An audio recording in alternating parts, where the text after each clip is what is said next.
Graça e paz. Vocês estão felizes? Amém. Eu já fico um pouco emotivo só de estar aqui. O pastor Marco Antônio, ele, de fato, a gente tem uma história junto, a pastora Jane não esteve lá, especial nessa história, mas desde o louvor, a presença do Senhor ela é palpável, né? E subir no altar para falar de Jesus é com muito temor. E o Senhor, ele sempre mexe ao meu coração de vir e falar dele, porque eu entendo que falar de Jesus é a coisa mais importante que eu tenho na minha vida. E quando a gente entende isso, do que a gente carrega, daquilo que Deus ele tem para fazer, ele já fez e quer fazer através da nossa vida, tudo muda.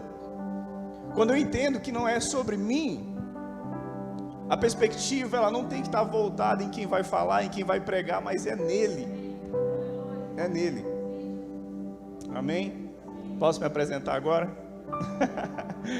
Gente, me chamo Daniel, casado com a mulher mais linda do universo, Gisele Vieira. Somos pais de 2 filhos, no qual o Senhor já recolheu. Lideramos os jovens. Somos filho do pastor Fábio Ramos, filho na fé.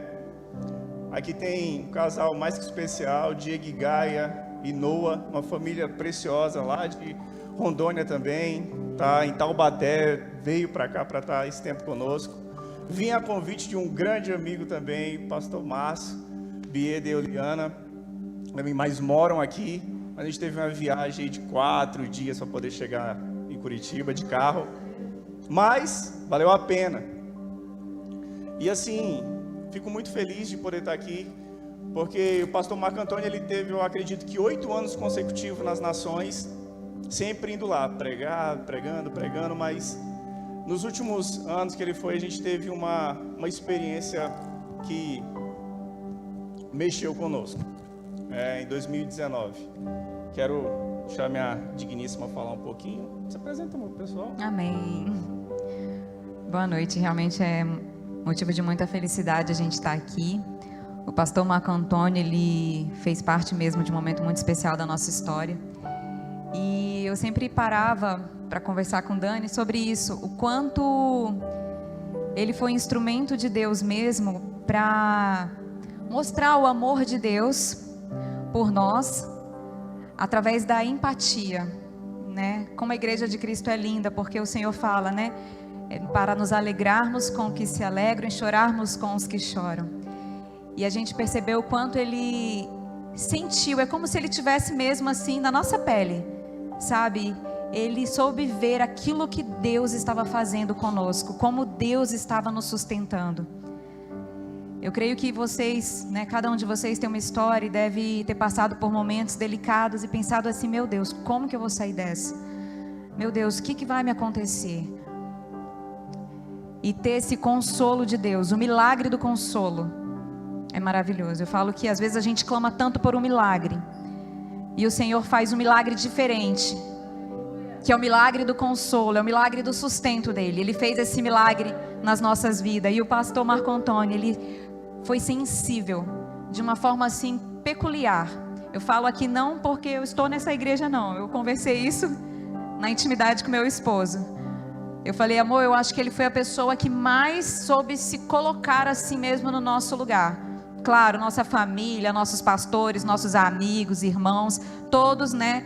Claro, sentiram conosco, mas eu acho que Deus fez assim algo especial, né? Fez ele ver algo especial na nossa história. Então, eu quero só enfatizar mesmo que vocês são pastoreados mesmo por um grande homem de Deus, uma grande mulher de Deus. A gente estava muito ansioso para conhecer a pastora Jane, né? A gente não nos conhecemos pessoalmente, estamos ansiosos para recebê-la lá também. Então, louvado seja Deus por essa casa. Amém? Amém. Você pode aplaudir a vida dos seus pastores? Amém.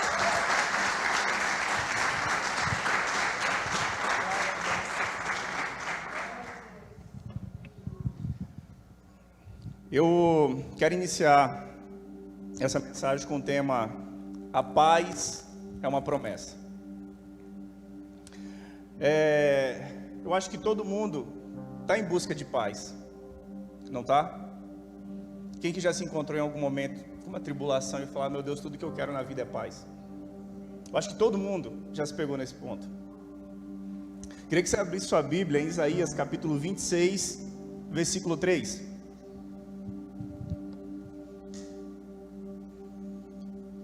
Diz assim: Tu, Senhor, guardarás em perfeita paz aquele cujo propósito está firme, porque em ti confia. Amém, Jesus, nós queremos te agradecer, Pai, por essa noite. Pedimos para que seja o Senhor ministrando aos nossos corações. Eu oro para que cada coração seja terra fértil, para que o Senhor lance sementes, e essas sementes dê o seu fruto, Pai. Eu oro e já repreendo toda altivez, todo pensamento contrário, e nós oramos para que os nossos pensamentos estejam cativos ao senhorio de Cristo. Nós pedimos, Espírito Santo, vem com liberdade sobre este lugar. Tu tem total liberdade para mover neste lugar, mover em nossa alma, trazer cura física, mas principalmente fazer com que nós venhamos nos arrepender e olharmos para o Senhor. Amém. Eu vi no Fly, estava lá, testemunho de fé, né? E eu, antes de vir para cá, parei para tomar banho, me arrumando. E na hora que eu pensei assim, cara, testemunho de fé, eu falei, sabe qual que é o maior testemunho de fé que você pode ter? O maior testemunho de fé não é aquilo que Jesus pode operar como milagre na sua vida e você continuar sustentado por Ele. O maior testemunho de fé é você continuar vivendo o Evangelho dia após dia, gastando a sua vida para conhecer Jesus e fazer Ele conhecido. Esse é o maior testemunho de fé. Esse é o maior testemunho de fé. Não é milagre que vai mover a sua vida. Não é milagre. A Bíblia vai relatar que um tempo Jesus ele foi e fez milagre da multiplicação dos pães, todos ali foram saciados, e as pessoas acreditaram e foram até Jesus por aquilo que eles comeram, mas aí Jesus vem e fala, cara, eu sou o pão da vida, eu sou o pão da vida. O maior testemunho de fé que você pode ter é continuar conhecendo Jesus e fazê-lo conhecido. Se você gastar a sua vida para isso, eu tenho plena certeza que o Senhor ele pode te suprir em todas as outras áreas. E tem momento da nossa vida, cara, parece que tudo está estabilizado. Tem momento da nossa vida que parece que está tudo muito normal. Não está nada fora do controle. Eu estou bem no meu trabalho, eu estou bem na minha família, eu estou bem nos negócios, eu estou bem no ministério, não estou tendo problema com ovelha, não estou tendo problema com o discípulo. Cara, a vida está uma maravilha. Mas aí de repente Deus nos chama para um novo desafio. E quando Deus ele nos chama para um novo desafio, aí tudo sai do nosso controle. Tudo sai do nosso controle. E aí onde nós entramos em desespero, porque quando a gente tem tudo aqui na mão e de repente você vê tudo escorrer entre seus dedos e você fala, cara, o que eu faço? Porque eu não consigo mais segurar e ter controle de nada. E aí você começa a ver Jesus operar e fazer algo na sua vida, porque já não mais depende de você.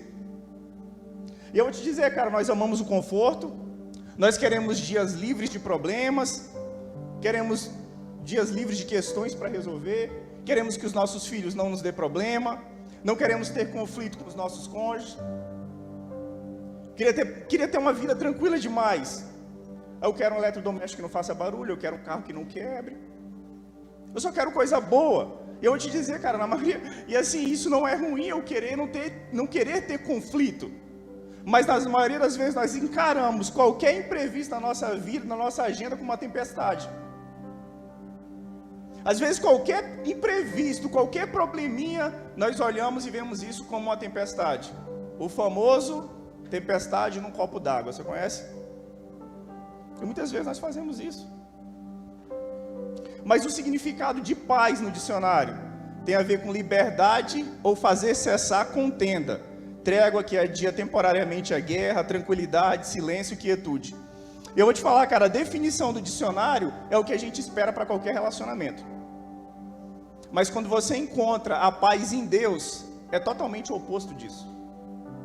Porque quando você vai para João, capítulo 14, versículo 27, ele vai falar assim: deixo a paz a vocês, a minha paz dou a vocês, não a dou como o mundo a dá, e não turbe o vosso coração e nem tenha medo. A paz que vem de Deus não é essa paz que o mundo pode te dar, não é essa paz que o mundo pode te oferecer, com uma vida sem barulho, com uma vida sem conflito. A paz que Jesus oferece para você não é essa. A paz que Ele oferece para você é Ele. E mesmo Ele estando em você, você vai passar por problemas, tribulações e aflições. E nós devemos aprender a passar pelo vale. O vale faz parte de uma caminhada cristã.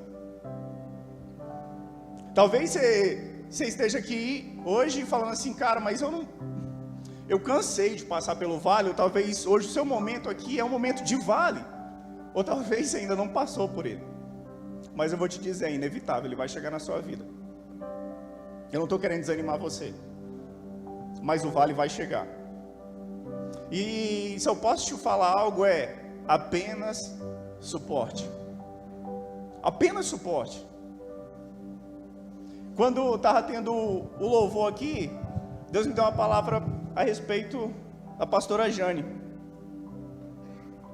E o que Deus me mostrava era que Deus ele está firmando as estacas.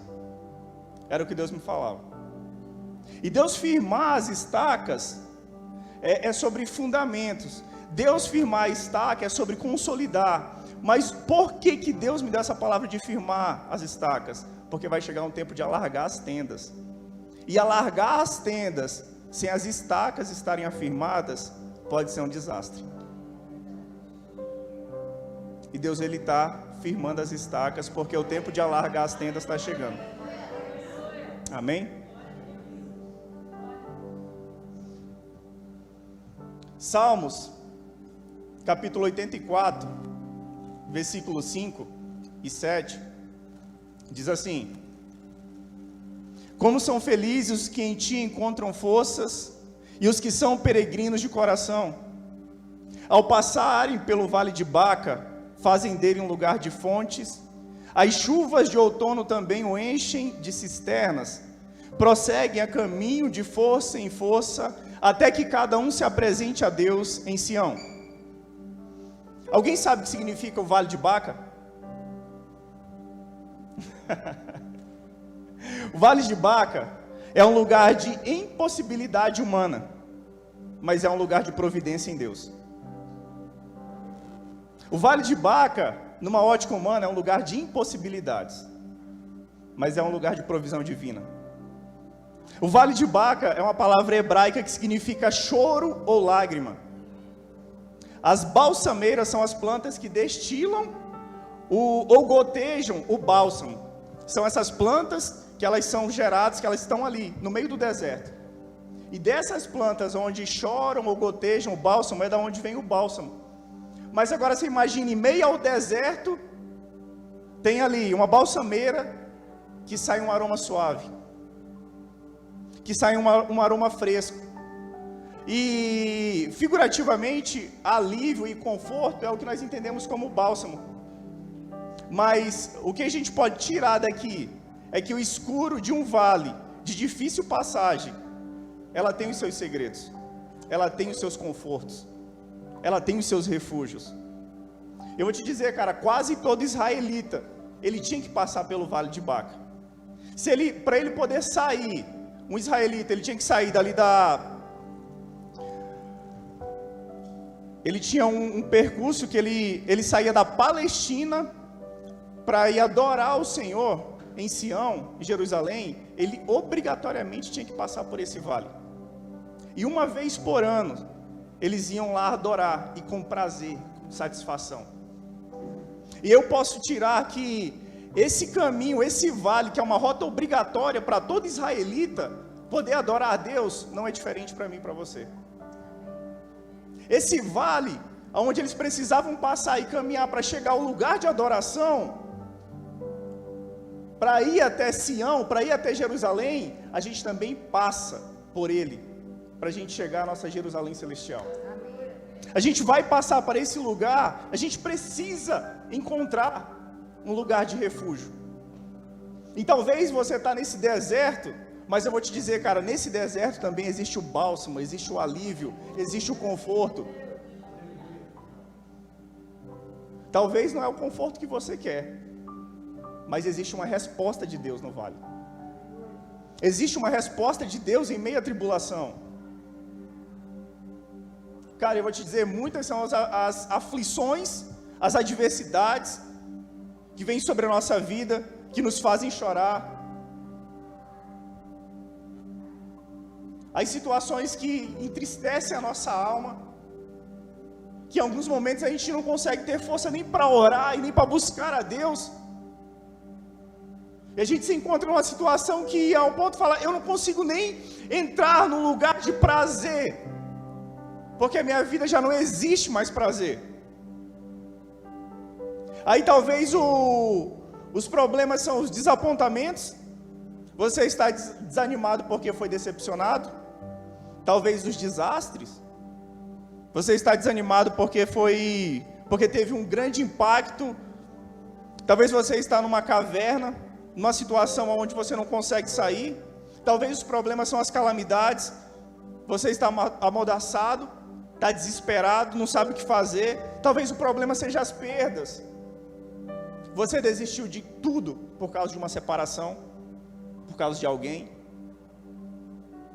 E aí você não consegue mais olhar para Jesus porque você tinha colocado toda a sua expectativa em alguém, em uma pessoa. Talvez a escassez, você perdeu a sua fé porque a sua despensa está vazia. E talvez uma enfermidade ou uma morte. Você deseja a morte porque já se considera morto e não consegue mais ver refúgio. Cara, de um modo ou de outro, cedo ou tarde, a gente vai passar por esse vale. Todos vamos precisar passar por ele. Todos. E eu não estou aqui falando algo para tentar mexer com a sua emoção.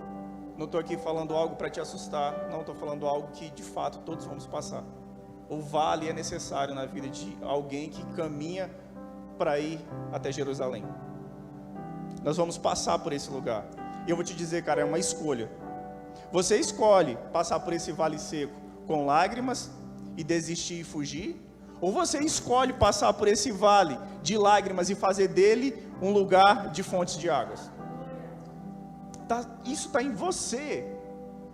Esse poder de passar pelo vale, um vale de lágrimas, e talvez desistir no meio do caminho, ou passar por esse vale e encontrar nele uma fonte onde consiga saciar a sua sede, só depende de você. Só depende de você. Eu vou te falar, cara, não seja movido pelas circunstâncias, mas seja movido pela eternidade. Se você entender isso, isso vai mudar a sua vida. Você não tem que ser movido pela circunstância. Se você for movido só pela circunstância, no primeiro problema você desiste.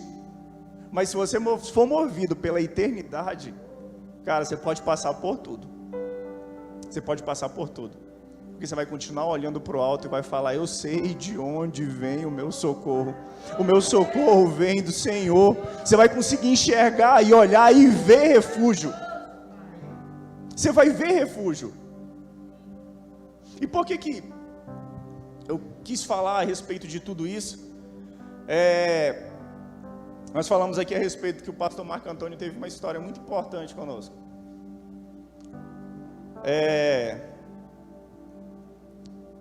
Deus, Ele é um Deus que Ele nos surpreende, cara. Talvez você olhar para a sua história, você vai olhar e vai falar, cara, eu sou a pessoa mais improvável para estar exercendo aquilo que Deus colocou sobre a minha vida. Talvez você olhe e vai falar, cara, tinha tanta pessoa mais qualificada e Deus conseguiu olhar para mim. O que Ele conseguiu enxergar aqui? O que Deus conseguiu ver? Mas, antes de eu entrar nesse ponto do testemunho, eu quero te falar a respeito de como Deus ele consegue encontrar e ver algo que ninguém mais consegue enxergar na sua vida. Eu e minha esposa, eu não conheço meu pai. Minha esposa tem uma história, tem um pai vivo hoje, mas viveu como órfão de pai vivo, sem ter o pai tão presente. E Deus ele consegue ressignificar o meu passado e faz eu encontrar e ser suprido numa paternidade em Deus. E faz duas pessoas com uma dificuldade paterna liderar uma juventude com um ministério que é voltado à paternidade. E Deus ele consegue tirar você de onde existia dor, choro, lágrima, uma deficiência, ressignificar essa história e falar, cara, agora você cura. Aonde tinha, cara, se você entender que uma ferida fechada é um ministério aberto, tudo vai mudar na sua vida, porque as cicatrizes que você carrega não vai causar mais dor, ela vai começar a transformar a vida das pessoas. Ela vai causar cura, ela vai trazer transformação. Talvez ainda exista uma ferida em você que ela não foi fechada, mas quando você fechar essa ferida, você vai ver que o seu ministério vai ser desenvolvido. E se você começar a desenvolver isso, cara, e entender que essa ferida fechada, ela se torna um ministério aberto, você não vai ver mais o seu passado com dor, mas você vai ressignificar ele e começar a curar as pessoas a partir disso. E aí, entendendo essa história toda de paternidade, hoje eu tento buscar, eu tenho algumas ideias, né, de quem possa ser meu pai, converso com a minha esposa, falo, poxa, eu preciso ir lá atrás dele, e talvez ele vai me rejeitar, porque vai chegar de repente um cara de 34 anos e vai falar, oi pai, estou aqui, né, sendo que nem sabia que era pai, e talvez a rejeição vai vir, mas essa rejeição não vai me causar mais dor, porque o problema dessa geração ela é paternidade, mas o maior problema é quando nós entendemos assim, que a forma que eu trato meu pai, é a forma que eu vou me relacionar com Deus, certo? Mas se você ressignificar esse passado, se você aprender a se relacionar com Deus, vai ser o reflexo de como você vai se relacionar com seu pai aqui na terra, tudo muda, tudo muda. Se eu aprender a me relacionar com Ele, o meu relacionamento aqui não vai ter problema. Agora, se eu priorizo, eu não estou falando que você não tem que priorizar seu relacionamento com seu pai, tá? Só que se você dá ênfase de que o seu reflexo é só aqui, para depois ser aqui, cara, você vai ter um relacionamento totalmente deturpado com o Senhor. Mas quando você primeiro entender essa paternidade, tudo vai ser resolvido aqui, ó. E talvez ele vai olhar para mim e vai falar, cara, ok, sou seu pai, mas eu não quero ter nenhum relacionamento contigo.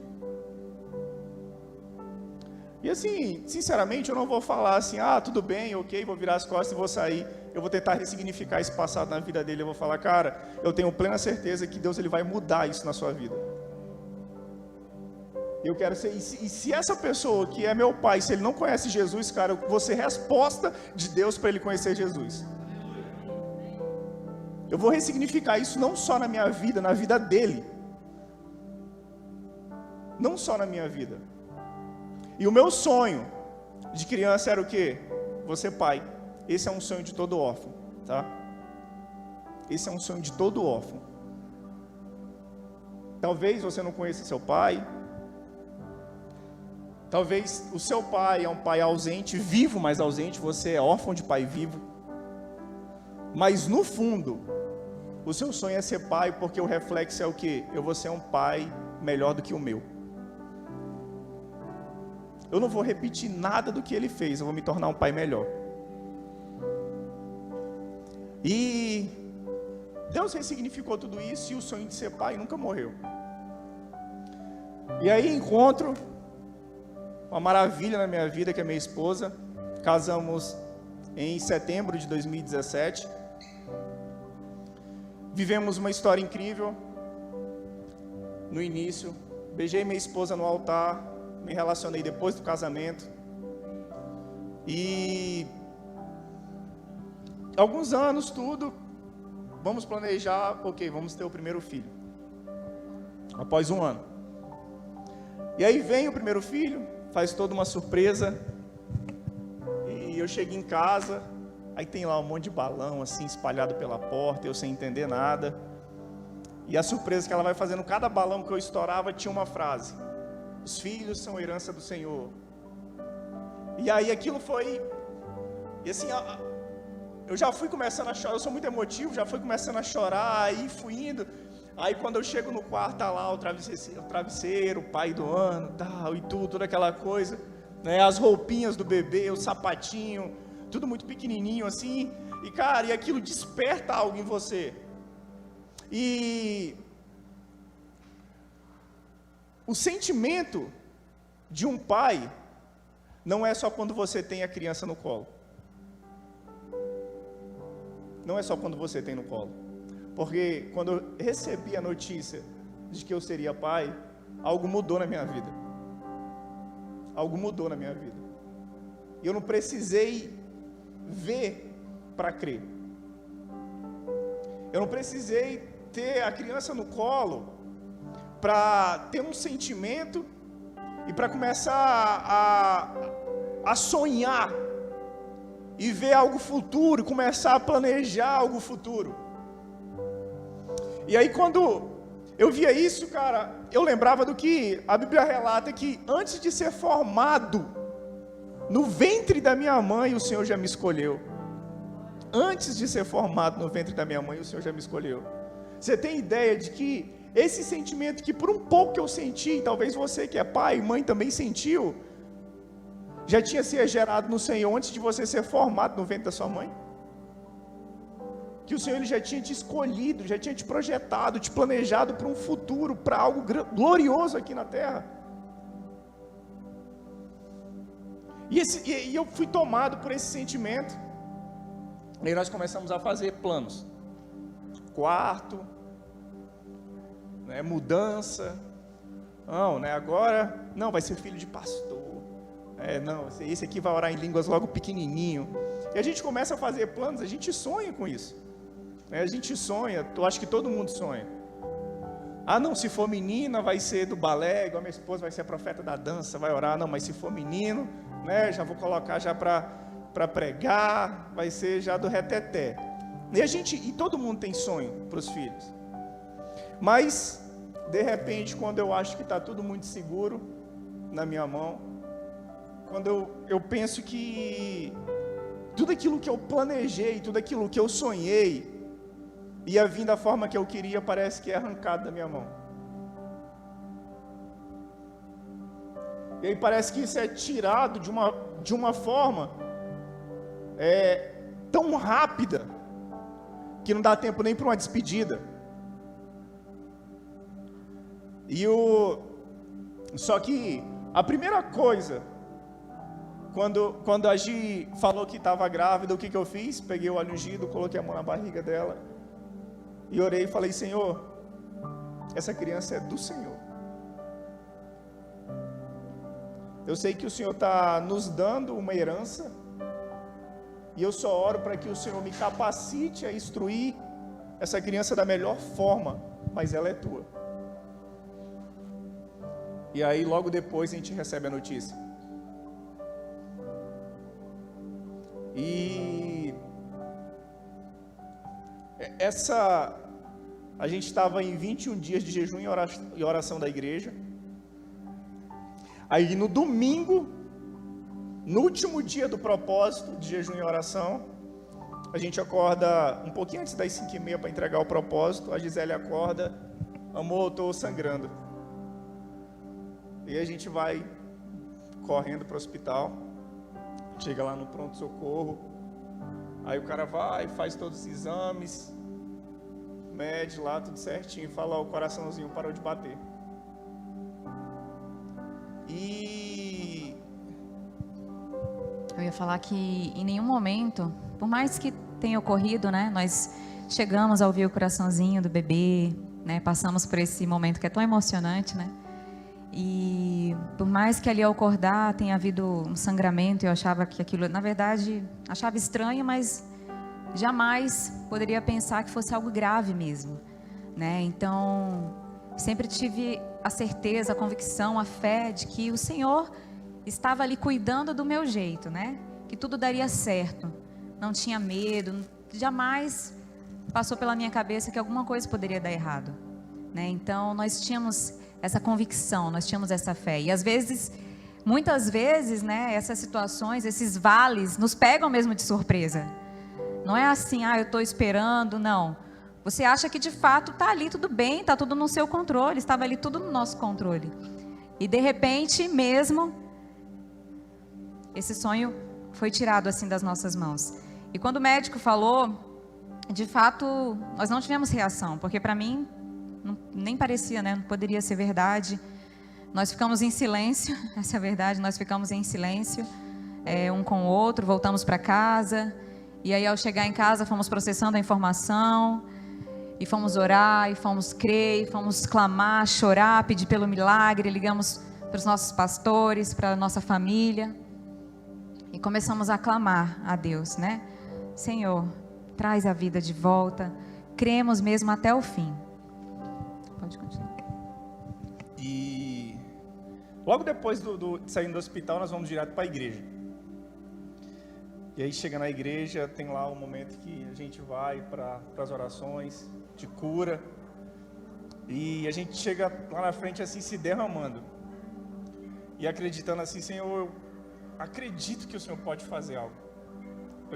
Eu tenho assim essa convicção, eu tenho essa convicção de que Deus, Ele continua operando milagres. Sabe por quê? Porque Deus me curou do início de um câncer. Eu sei o Deus que eu sirvo. Eu sei quem é Deus de uma forma intrínseca. Quando eu nasci morto. Minha mãe teve eclâmpsia, eu nasci prematuro. Me colocaram numa bandeja de metal de lado. Depois de algumas horas, a enfermeira passando viu que eu estava vivo.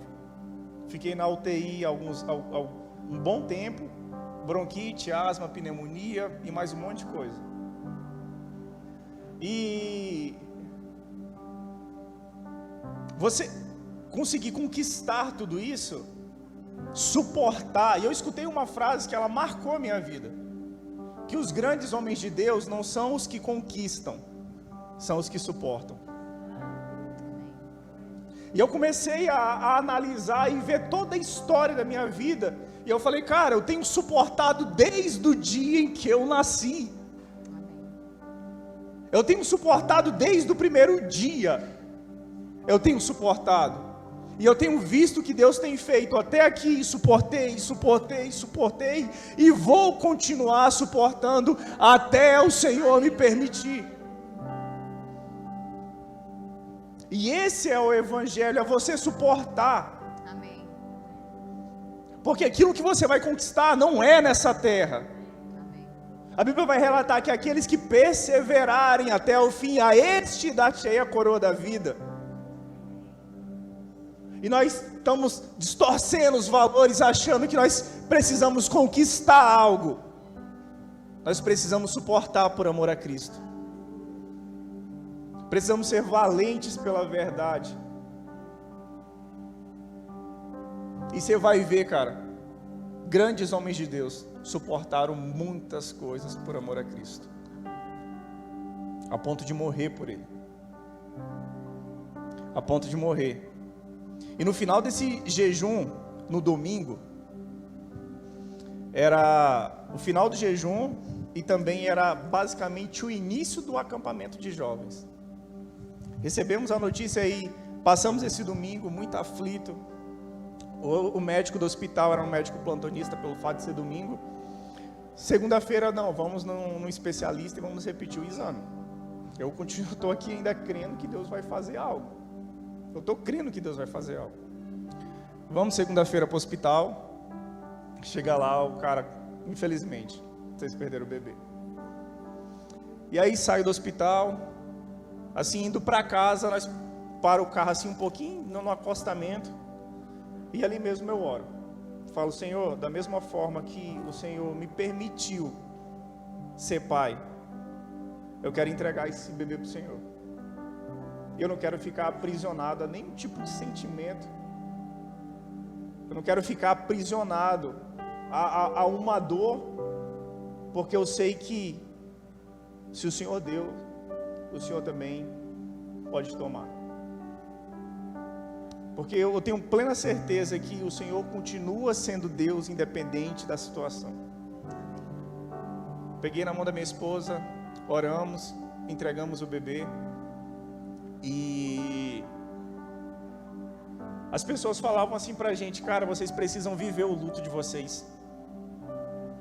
Vocês precisam deixar o acampamento de lado, vocês precisam chorar, vocês precisam viver esse momento, porque esse momento é muito doloroso.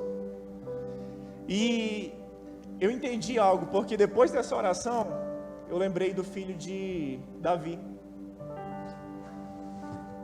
Quando o filho de Davi está enfermo, ele vai, se prostra, ora, para que Deus operasse e fizesse um milagre. E Deus vai e não faz. E aí Davi levanta, toma banho e volta a batalhar. Nós não escondemos sentimento, nós vivemos o luto, mas de uma forma soberana, o Senhor supriu essa dor. De uma forma soberana, o Senhor supriu essa dor. E se eu pudesse explicar para você de uma forma natural como é que a gente suportou isso, eu não sei te explicar. Porque não foi naturalmente isso. E a gente estava com o bebê ainda morto, né? Dentro da barriga. Isso, porque foi um aborto retido, né? Então o bebê fica na barriga, e isso não foi na segunda-feira. Na quinta-feira, nós começaríamos o acampamento. E claro, né, nossos pastores, discipuladores nos cercando de cuidados, amigos, vocês têm certeza que vocês querem ir, mas eis aí o milagre que eu falei para vocês no início. O Senhor de fato nos trouxe a paz dele aos nossos corações. E nós tínhamos certeza que existia um propósito para aquele acampamento. Tinham jovens ali, né, esperando para receber da porção do Senhor. Foi um acampamento sobrenatural. Nós sabíamos que tinham vidas ali que dependiam daqueles próximos dias para serem salvos, para se reconciliarem, para viver algo novo em Deus. Então, realmente, o nosso chamado, o nosso amor a Deus, que nada mais é, né, do que a correspondência do amor que Ele tem por nós, simplesmente nos deu a certeza que nós deveríamos ir para lá, servir. Nós estávamos à frente do acampamento e nós fomos totalmente em paz servir ao nosso Deus. E lá foi assim realmente tremendo, tremendo. O pastor Marco Antônio esteve lá, derramou de uma porção poderosa e foi uma loucura. Pulávamos na presença de Deus, chorávamos, ríamos, nos prostrávamos e de fato, né, as promessas de Deus para aqueles dias, que eram tempos até de carnaval, lá nós fazemos, né, nosso acampamento de jovens nesse período, se cumpriram. Foi assim um divisor de águas na vida de muitos jovens. Então, para a glória de Deus, né, nós nos mantivemos ali firmes e não querendo enfrentar algo que fosse superior a nós de forma alguma, porque é a força de Deus agindo em nossas vidas. Então, foi muito tranquilo nesse sentido mesmo. Tanto que terminou o acampamento, não precisamos, né, agora sim, porque algumas pessoas até ponderavam, né, depois que passar essa euforia, né, do acampamento, aí depois sim vocês vão sentir. O Senhor é um Deus fiel. O Senhor é um Deus fiel. E de fato Ele nos sustentou. E nós sabemos que é sim uma situação delicada. E não foi só isso, né? Passado esse tempo, para a gente correr aqui, compartilhando o todo com vocês. Passado esse tempo, como era um aborto retido, precisava fazer, ou esperar, né, que fosse expelido naturalmente, ou precisava fazer uma cirurgia. Esperamos um tempo. Não houve, né, essa questão natural, a médica disse que poderia haver uma infecção, então decidimos que eu iria passar pelo AMIL, né, um procedimento chamado AMIL. E depois disso, o sonho estava tão vivo ainda que eu pensava assim, né, quero que tudo aconteça logo, porque mês que vem eu quero engravidar de novo, mês que vem já vai dar tudo certo. Continuava pensando nas promessas de Deus, né, nesse aspecto da nossa vida. E aí passei por essa cirurgia. Mas um mês depois, as coisas não estavam naturais, né? houve um problema, fui na minha médica, não sabia o que era, vamos investigar, vamos fazer um procedimento que poderia já ser cirúrgico. Aí descobriu-se que eu tive uma complicação que é chamada sinéquias, né, que é quando a parede do útero gruda, então impede mesmo, obstrui ali os ovários, as trompas, enfim. E aí eu tive que passar por um procedimento cirúrgico. Depois desse procedimento cirúrgico, esperei mais um tempo, quando vi, tive a mesma complicação.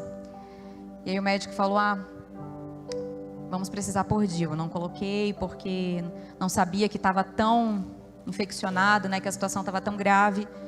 Então vamos precisar pôr DIU. E eu pensava, meu Deus, isso já tinham passado uns 2, 3 meses, né? Falei, meu Deus, eu olhava para frente e pensava assim, daqui a um mês eu vou voltar a sonhar.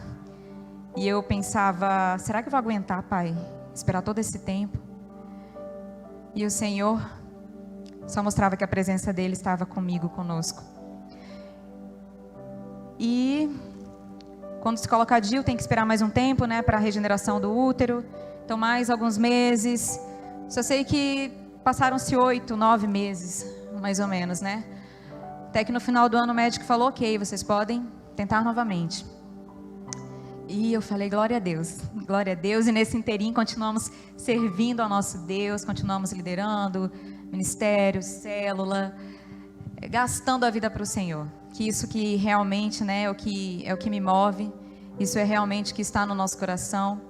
É realmente servir a Deus, estar disponível para Ele, né, estar cada vez mais derramado na presença dEle, levar o nome dEle onde quer que estejamos.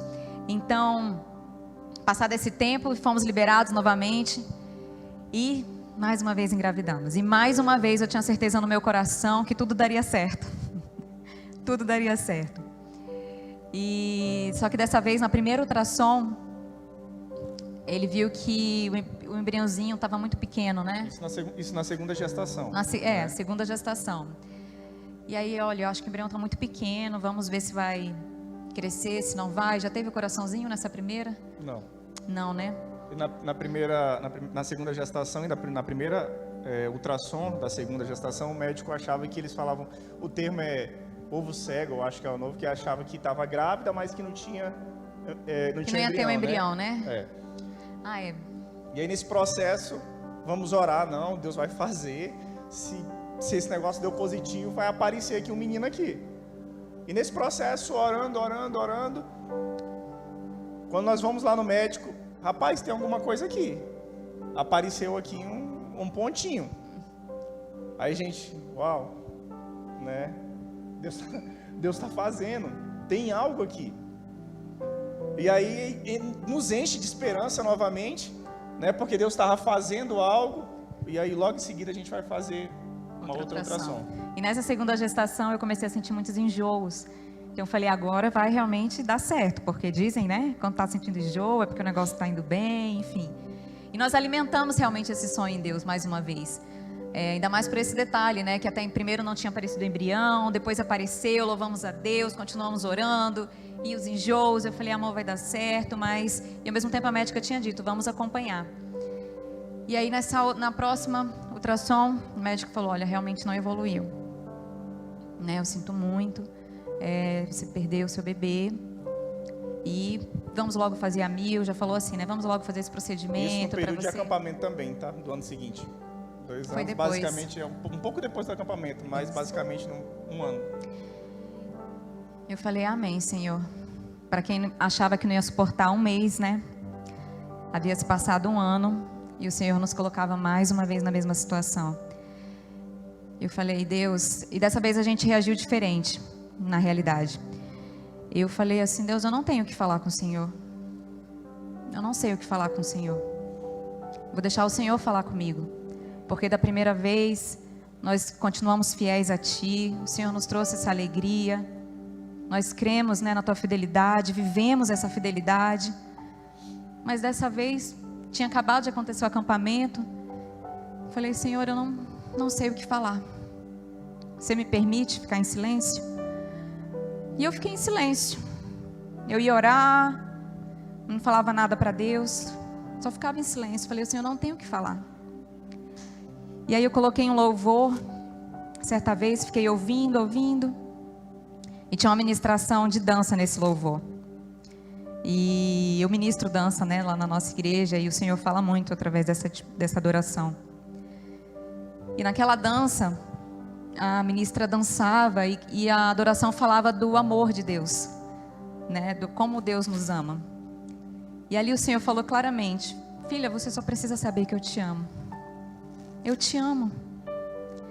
E o amor dele me inundou assim de tal forma que eu falei: ok, Senhor, não quero entender, não preciso entender. O teu amor me basta, o teu amor me basta. E mais uma vez a paz de Deus, a promessa viva dele, que é a paz, invadiu meu coração. Depois de um tempo, mais uma vez eu pude viver o milagre de Deus, o milagre dele continuar nos trazendo esperança onde parecia que não havia mais, porque eu ia passar por todos os procedimentos que eu já conhecia, e era muito ruim vestir aquela roupa, entrar em centro cirúrgico, levar anestesia. E eu falei: Deus, eu vou passar por tudo isso de novo, como é que vai ser? E eu já estava com medo de ter que entrar de novo no hospital, porque eu falei: meu Deus, a segunda vez. E eu já estava com aquele medo dentro de mim. Eu falei: Deus, eu preciso da tua presença assim palpável mais uma vez. E é difícil explicar, porque é incrível. Aí coloquei a roupinha lá da cirurgia, o Dani do meu lado, e nós estávamos alegres, de verdade, louvando a Deus, adorando a Deus, ouvindo ministração da igreja na televisão do hospital enquanto esperávamos o médico. E o Senhor veio com a paz dele de novo, me provando que Ele é o suficiente. Sabe, o Senhor me falou para essa noite um versículo que está em João 4,34, que diz assim: disse Jesus, a minha comida é fazer a vontade daquele que me enviou e concluir a sua obra. E eu falei: Deus, é isso que me alimenta, é isso que me satisfaz, é isso que me faz viver. E eu te pergunto, o que te satisfaz nessa vida? Qual é o teu prazer? O que te deixa realmente satisfeito com a vida? O que alimenta a tua alma? Com o que você se sente realizado? Porque se for só com emprego, se for só até com ministério, se for só com a tua família, se for, sei lá, só com uma diversão, não vai ser o suficiente para te sustentar quando você passar pelo vale. O que realmente nos alimenta e nos sustenta é o Senhor. Então Ele é a minha comida. Eu falei: Deus, é isso. Isso é a minha comida, é fazer a tua vontade, concluir a tua obra. E por isso, mais uma vez eu entrei no hospital, e você sabe como é, né? Em centro cirúrgico, os médicos estão conversando sobre outras coisas, estão rindo, e eu fechei os olhos e falei: Deus, Espírito Santo, obrigada, porque o Senhor está comigo mais uma vez. E eu pude passar por esse procedimento de uma forma tranquila, e vieram outras complicações, não parou por aí. Mais uma vez eu tive sinéquias, mais uma vez precisei colocar DIU, mais uma vez precisamos esperar alguns meses, e depois disso vieram outras complicações. Às vezes eu falava: Deus, eu não tinha nada a minha vida inteira, eu tive útero perfeito, fazia, né, os exames anualmente, estava sempre tudo ok, e de repente veio um turbilhão de coisas. Mas uma coisa eu sabia, que Deus sempre esteve no controle de tudo, e Ele foi realmente nos sustentando em cada etapa. E para a glória de Deus, né? Ainda não vou aqui contar de uma nova gestação, nós vamos voltar para contar isso para vocês em breve, em nome de Jesus. Mas nós já estamos sãos, sadios, né? Já passei por todos esses procedimentos aí. Para a glória de Deus, de vez em quando vem um susto, vem alguma coisa, mas a boa notícia é que Ele continua conosco, né? E vai cumprir a sua promessa em nós. E nesse contexto parece que foi tudo muito rápido, mas isso foi desde 2019. E já passou 2 anos e 8 meses, 2 anos né? e 8 meses, quase 3. 7 cirurgias durante todo esse processo. E a gente olha assim: cara, eu não tenho nada. Ela fica grávida, está tudo muito bom, está tudo muito perfeito, o que está acontecendo? E aí parece que fazer um filho parece ser muito fácil, né? Uau, vamos ali, puf, sai um menino.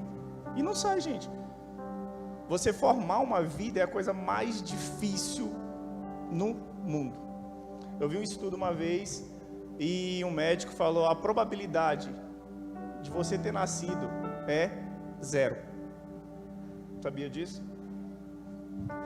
Então, assim, você formar uma pessoa, é Deus, cara. Tudo é Deus. Tudo é por Ele. Tudo é por Ele. E pra gente ir pro final, não quero me estender muito.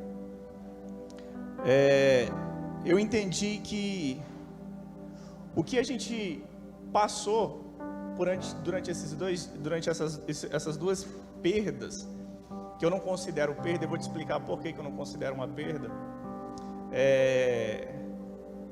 Eu consegui enxergar isso, que foram duas sementes que foram lançadas e no tempo certo ela dará o fruto.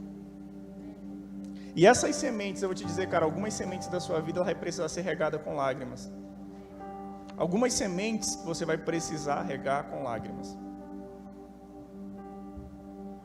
A Bíblia fala que o grão ele precisa cair, morrer, para depois ele dar fruto, não é? Mas ele também precisa ser regado. Talvez está um tempo de choro na sua vida, talvez está um tempo de luto na sua vida. Eu quero que você entenda algo, cara. Essas lágrimas são para regar as sementes que estão por vir. Essa lágrima, ela vai trazer à existência essa semente. Eu vou te falar, onde a tua fé não te levar, a tua obediência vai te levar. Talvez a sua fé foi abalada, talvez em meio a tudo isso, mas eu vou te dizer, cara, continua obediente à palavra de Deus. Continua obediente. Eu vou te falar, às vezes a sua fé está aí esmorecendo, talvez você está cabisbaixo, mas eu tenho plena certeza, se você permanecer fiel e obediente à palavra do Senhor, vai chegar um tempo de você ser renovado. Eu posso te dizer que esse tempo é hoje. Esse tempo é hoje, um tempo de renovo na sua vida. Quero relatar brevemente, Marcos capítulo 4, vai relatar uma história onde Jesus chama os discípulos para atravessar o mar de barco. E aí Jesus chama os discípulos, todo mundo entra dentro do barco. Jesus vai para a proa do barco, coloca um travesseiro debaixo da cabeça e dorme. Você lembra dessa história? E os discípulos começam a entrar em desespero, porque vem uma tempestade. E a tempestade está vindo, e daqui a pouco todos os discípulos, tudo entra em desespero. Pedro vai até Jesus e fala bem assim: Senhor, não te importa que morramos? O Senhor não se preocupa, nós vamos morrer. E aí Jesus levanta, vai lá e acalma a tempestade. E aí os discípulos ficam assustados. Uau, quem é esse que até a tempestade obedece? Mas o que eu quero te dizer é que essa mesma situação, essa mesma pergunta egocêntrica de Pedro, de falar assim: Senhor, o Senhor não se importa, é o que muitas vezes nós fazemos. O Senhor não se importa, o Senhor não vê minha necessidade. Onde você está? O Senhor não está vendo o que eu estou passando? Eu estou morrendo aqui, por que o Senhor não me ajuda? E muitas vezes nós fazemos a mesma pergunta que Pedro. Mas aí também Jesus vai e faz uma pergunta para Pedro: por que você está com tanto medo, Pedro? Por que você está com medo? Vocês não ainda aprenderam a confiar? Vocês ainda estão com pouca fé? O que está acontecendo com vocês? E talvez a nossa maior resposta a Deus, ou pergunta a Deus, é essa: Deus, o Senhor não se importa comigo? O Senhor não está vendo a minha necessidade? O Senhor não está vendo o que eu estou passando? E aí Jesus vem e pergunta para você: por que você está com medo? Por que você tem tanto medo? Por que a sua fé é tão pequena? Você ainda não aprendeu a confiar em mim?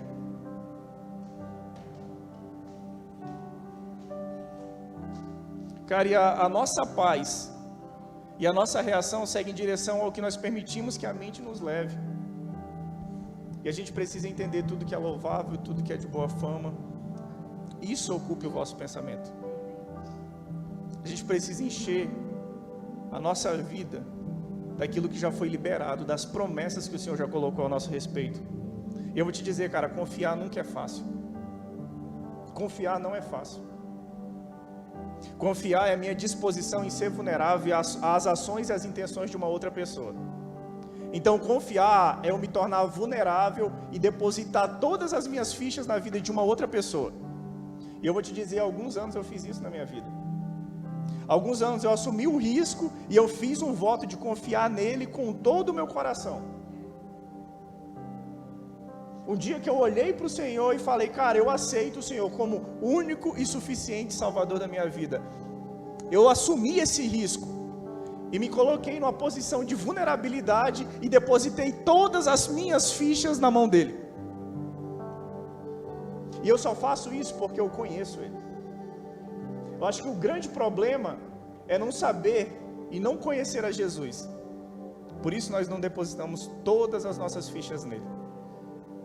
Nós queremos depositar, mas chega um determinado momento que eu quero tomar de volta, eu quero ter o controle de tudo. Mas a paz perfeita vem quando nós fixamos os nossos olhos no Senhor.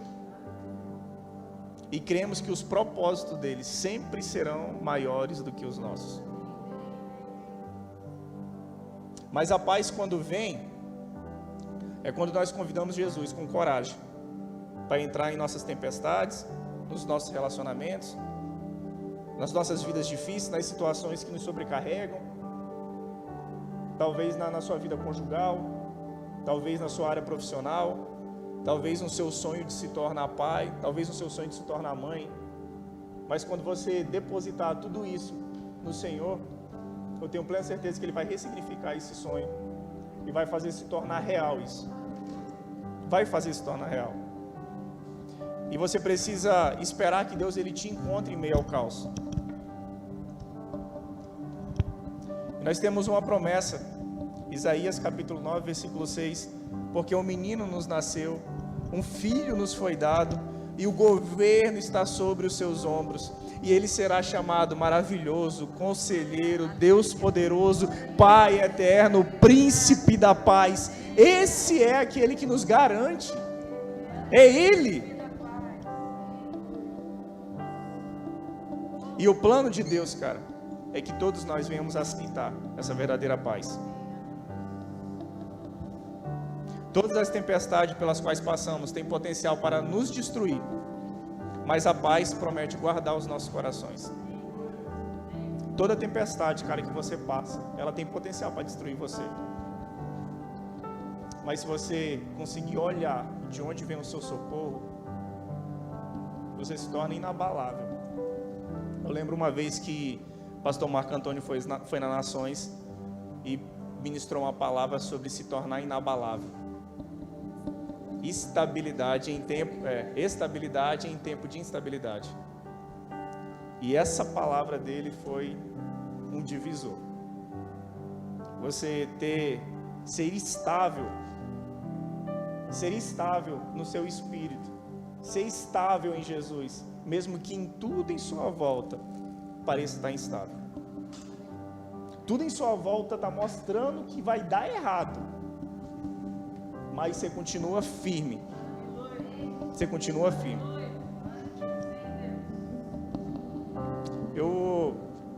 Antes de encerrar, tem alguém aqui que está sentindo alguma dor física? Está sentindo alguma dor física? Tem mais alguém? Pode ficar de pé, por favor. Pode ficar de pé. Quem estiver sentindo alguma dor física, eu queria que você ficasse de pé. Quero orar por você.